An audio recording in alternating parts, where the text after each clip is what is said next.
में विष्णु जी के पास जा पहुंचे। उनके आगमन का कारण जानते हुए भी श्री विष्णु ने आदर से उठकर आगे जाकर इनका सत्कार किया और अपने आसन पर बिठाकर शिव जी के चरण कमल का स्मरण करते हुए नारद जी से पूछा कि हे तात, इस समय तुम कहां से आ रहे हो और यहां कैसे आए हो? मुनिवर्य, तुम धन्य हो, तुम्हारे आगमन से मैं पवित्र हो गया। विष्णु भगवान के इन वाक्यों को सुन गर्वित नारद मद सहित अपना सब वृतांत कह दिए। भगवान विष्णु नारद जी के मद पूर्वक और सहेतुक वचन सुनकर सब कारण जान मन ही मन शिव जी की स्तुति करने लगे और नम्रता से मस्तक झुकाकर नारद जी से बोले, हे मुनि श्रेष्ठ, आप धन्य हैं। हे मुनि, काम मोहादिक तो उनको सताते हैं जिसके हृदय में तीनों देवताओं की भक्ति नहीं होती है। फिर आपको काम विकार कैसे हो सकता है? आप तो जन्म से ही विकार रहित और सुंदर बुद्धि वाले हैं। मुनि श्रेष्ठ नारद ने भगवान के इन वचनों को सुनकर हृदय में उन्हें नमस्कार किया और हंसकर भगवान से बोले, हे स्वामिन, यह सब आपकी कृपा है। ऐसा कहकर हरि को प्रणाम कर वे इच्छानुसार स्थान को चले गए। इत श्री शिव महापुराण द्वितीय रुद्र संहिता का दूसरा अध्याय समाप्त हुआ। बोले शंकर भगवान की जय। थोड़ा सा शिव जी की आराधना हो जाए, फिर आगे बढ़ते हैं। नमः शिवाय ओम नमः शिवाय, नमः शिवाय ओम नमः शिवाय, बम बम भोले नमः शिवाय, नमः शिवाय ओम नमः शिवाय, हरि हर भोले नमः शिवाय, नमः शिवाय ओम नमः शिवाय, बम बम भोले नमः शिवाय, नमः शिवाय ओम नमः शिवाय, हरि हर भोले नमः शिवाय, नमः शिवाय ओम नमः शिवाय, हरि हर भोले नमः शिवाय, नमः शिवाय ओम नमः शिवाय, बम बम भोले नमः शिवाय। अब तीसरा अध्याय। नारद जी द्वारा शिवगणों को साप। ऋषि बोले, हे महाभाग व्यास शिष्य सूत जी, आपको नमस्कार है जो आपने कृपा कर हमारे लिए इस अद्भुत चरित्र का वर्णन किया है। हे तात, ये सब आप हमसे कहिए। श्री व्यास जी कहते हैं कि जब पौराणिकों में उत्तम सूत जी से ऋषियों ने इस प्रकार पूछा कि उनकी अनेक स्तुतियों को सुनकर शिव जी का स्मरण करते हुए सूत जी बोले, जब नारद जी चले गए तो भगवान ने अपनी माया को प्रेरित कर नारद जी के जाने वाले मार्ग में 100 योजन विस्तार वाले एक सुंदर नगर की रचना कर दी, जो उनके विष्णु लोक से भी सुंदर और अनेक वस्तुओं से परिपूर्ण था और जिसमें ऐश्वर्य संपन्न शील निधि नाम का राजा अपनी पुत्री के स्वयंवर का महान उत्सव कर रहा था। सब माया रचित था और जिसमें चारों ओर के राजा आए हुए थे तथा वे सभी कन्या के वर्णन में उत्सुक हुए, अनेक प्रकार के वेशों से शोभा संपन्न थे। ऐसे में नगर को देखकर नारद जी मुग्ध हो गए और उनमें काम का अद्भुत संचार हो गया। कौतुकी नारद राजा के द्वार पर जा पहुंचे और राजा शीलनिधि ने उन्हें श्रेष्ठ रत्नों के सिंहासन पर बिठाकर उनकी पूजा अर्चना की और श्रीमती नामक अपनी कन्या को बुलाकर नारद जी के चरणों में प्रणाम करवाया। तब उस कन्या को देखते ही नारद जी विस्मित हो गए और राजा से उसका परिचय पूछने लगे और परिचय पाकर काम विह्वल हो उसको पाने की इच्छा कर राजा से बोले, हे राजन, तुम्हारी यह कन्या सब लक्षणों से युक्त है, बड़ी भाग्यशालिनी और धन्य है। यह इसमें लक्ष्मी के से सभी गुण विद्यमान हैं और देवताओं में श्रेष्ठ, सबका ईश्वर, जो किसी से जीता ना जा सके, शिव जी के समान विभु, और जो काम को जीतने वाला होगा निश्चय ही वही इसका पति होगा।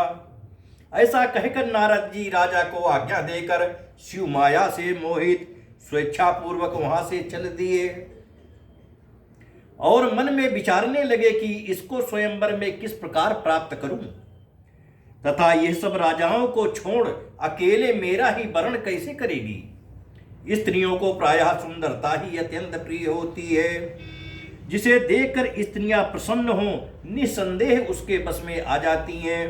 तब विष्णु जी बड़े सुंदर हैं। नारद जी उनका रूप मांगने के लिए विष्णु लोक चले गए। वहां विष्णु जी को नमस्कार कर काम से विह्वल नारद जी ने शील निधि राजा की विशाल नेत्रा कन्या श्रीमती का परिचय देकर स्वयंवर में उसको वर्ण करने की इच्छा व्यक्त की और कहा कि यदि आप अपना रूप मुझको दे दें तो अवश्य ही वह मुझको प्राप्त हो सकती है। आपके बिना वो मेरे कंठ में जयमाल नहीं डालेगी। हे नाथ, आप मुझे अपना रूप दीजिए, क्योंकि मैं आपका सबसे प्रिय सेवक हूं। सूत जी कहते हैं कि मुनि के इस वचन को सुनकर भगवान हंसे और शिव जी की प्रभुता को जानकर दया से यह वचन बोले, हे मुने, आप जहां जाना चाहें चले जाइए। जैसे वैद्य रोगी का हित करता है, वैसे ही मैं आपका प्रिय कार्य करूंगा, क्योंकि आप मेरे सबसे प्यारे हो। ऐसा कहकर भगवान विष्णु ने मुनि को बंदर का मुख दे दिया। इन पर कृपा करने के लिए अंतर्ध्यान हो गए। मुनि ने समझा कि हरि ने मुझ पर कृपा कर दी, वो कृतार्थ हो चले, परंतु उनके यत्न को नहीं पहचाना। फिर मुनि श्रेष्ठ नारद जी शीघ्र ही वहां गए जहां राजपुत्रों से घिरा हुआ स्वयंवर चल रहा था। फिर तो राजपुत्रों से व्याप्त और दिव्य वो स्वयंवर सभा, जो उस समय इंद्र की सभा के समान शोभायमान हो रही थी, उसमें जाकर नारद जी बैठ गए और विचारने लगे कि अब तो विष्णु रूपधारी मुझको राजकन्या निश्चय ही वरण करेगी। उन्होंने अपने मुख को कुरूप नहीं जाना। अन्य सब मनुष्यों ने भी मुनि के पूर्व रूप को ही देखा और अन्य सभी राजपुत्रों ने भी उस भेद को नहीं जाना, परंतु वहां दो रुद्रगण जो ब्राह्मण के वेश में नारद जी की रक्षा के लिए आए थे, वह उस भेद को जानते थे। वे दोनों मुनि को मूढ़ समझकर मुनि के पास गए और परस्पर बातें करते हुए नारद जी की हंसी ठिठोली करने लगे। छलयुक्त उन्होंने नारद जी का परिहास किया। काम से विह्वल मुनि ने उनके वाक्य को यथार्थ रूप में नहीं सुना और राजकन्या को प्राप्त करने की इच्छा से उसी को देखते हुए मोहित हो गए। इसी बीच वह राजकन्या बहुत सी स्त्रियों सहित अंतःपुर से पतिवरण की इच्छा से चली, जिसके हाथ में सुवर्ण की माला थी और वो सुंदर व्रत वाली साक्षात लक्ष्मी के समान सभा में आ पहुंची तथा अपने समान वर को ढूंढती हुई घूमने लगी। तब मुनि का और सब रूप तो विष्णु का सा था, किंतु मुख बंदर का सा देखकर वह मुनि पर अत्यंत क्रोधित हुई और वहां से दृष्टि हटाकर प्रसन्न मन से आगे चली। उसने सारी सभा को देखा, पर किसी को अपने अनुरूप ना पाकर माला नहीं पहनाया। इसी समय राजा जैसा स्वरूप धारण किए हुए श्री विष्णु जी वहां आए, जिन्हें राजकन्या के सिवा किसी ने नहीं देखा। भगवान को देखते ही कन्या का मुख कमल प्रसन्न हो उठा और वर चाहने वाली उसने भगवान के गले में माला पहना दी। राजा रूपधारी विष्णु उसको लेकर शीघ्र ही अंतर्धान हो अपने स्थान को चले गए। अन्य राजकुमार राजकन्या के न पाने से निराश हो गए तथा नारद जी काम से और भी विह्वल हो गए। तब उन दोनों रुद्रगणों ने काम विह्वल नारद से कहा, आप तो व्यर्थ ही काम मोहित हो, उस कन्या की चाह करते हो। पहले अपना मुख तो देखो शीशे में, जो कि बंदर के समान बना है। सूत जी कहते हैं कि उनके वाक्य सुनकर नारद जी ने आश्चर्य किया और शिव जी की माया से मोहित उन मुन्ने अपना मुख जल में जाकर देखा तो अत्यंत क्रुद्ध हो उन्होंने दोनों गणों को शाप दे दिया और कहा कि तुमने मुझ ब्राह्मण की हंसी की है, अतः जाओ राक्षस हो जाओ। शिव जी के गण उनके इस शाप को सुनकर और मुनि को मोहित हुआ जानकर कुछ भी नहीं बोले और शिव जी की स्तुति करते हुए अपने स्थान को चले गए। ये सब शिव जी की इच्छा थी। इस श्री शिव महापुराण द्वितीय रुद्र संहिता का तीसरा अध्याय समाप्त हुआ। बोलिए शंकर भगवान की जय। दोस्तों, आज की कथा यहीं पर विश्राम ले रही है। अब हम चल रहे हैं आरती करने, आप लोग सहयोग कीजिए। प्रेम से बोलिए हर हर महादेव।